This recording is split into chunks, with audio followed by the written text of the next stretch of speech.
আসসালামু আলাইকুম সম্মানিত দর্শকবৃন্দ।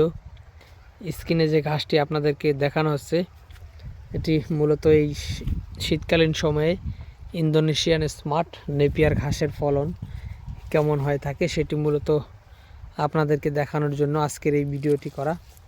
দর্শক শ্রোতা, এই ঘাসগুলো মূলত শীত বর্ষা গ্রীষ্ম সব সময়ই ভালো ফলন দিয়ে থাকে।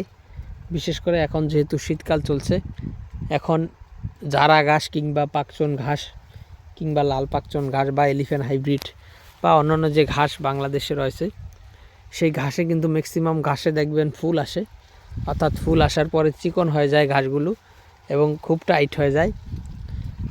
আর এই ইন্দোনেশিয়ান স্মার্ট নেপিয়ার ঘাসে কিন্তু ফুল আসে না, মানে হয়তো আমাদের দেখেন এখানে যতটুকুন ঘাস রয়েছে এই জমির একটা ঘাসেরও কিন্তু আপনারা ফুল খুঁজে পাবেন না, এখনও কিন্তু এই ঘাসে ফুল আসেনি। হয়তো আপনার 10% বা 20% বা 1 বিঘা জমিতে ঘাস রোপণ করলে সেটা 2, 4, 5টা বা 10টা ঘাসের চারাতে ফুল আসতে পারে স্মার্ট নেপিয়ারের ক্ষেত্রে, কিন্তু অন্যান্য ঘাসে প্রতিটি ঘাসের চারাতেই কিন্তু ফুল আসে এবং সেক্ষেত্রে ঘাস একেবারেই ফলন কমে যায়। কিন্তু স্মার্ট নেপিয়ার ঘাসে কিন্তু চিত্রটা পুরোপুরি ভিন্ন।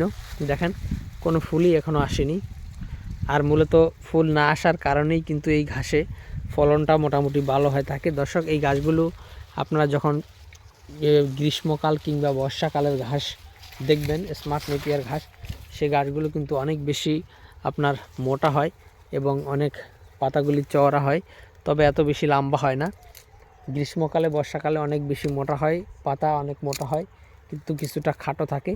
কিন্তু শীতকালে এর পাতাগুলি চিকন হয়, ঘাসগুলিও চিকন হয়, কিন্তু এই ঘাসে লম্বাটা উচ্চতায় অনেক বেশি হয়, শীতকালে উচ্চতাটা অনেক বেশি হয়ে থাকে। তো দর্শক শ্রোতা, আপনারা যদি এই ইন্দোনেশিয়ান স্মার্ট নেপিয়ার ঘাস আপনাদের জমিতে চাষ করতে চান, তাহলে আমাদের কাছে হাই কোয়ালিটি এবং পরিপক্ক ও ভালো মানের কাটিং রয়েছে, চাইলে আপনি এই ঘাসের কাটিংগুলো সংগ্রহ করতে পারেন।